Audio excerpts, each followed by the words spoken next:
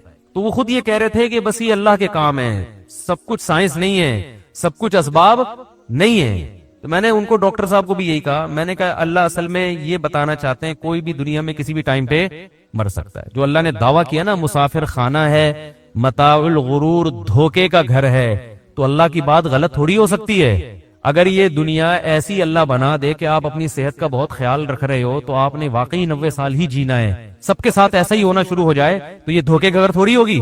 دھوکا اسے کہتے ہیں کہ دکھاؤ کچھ اور دو کچھ اور.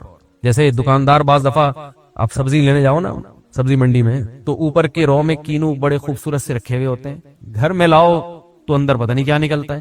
اس کو کیا کہتے ہیں؟ دھوکا.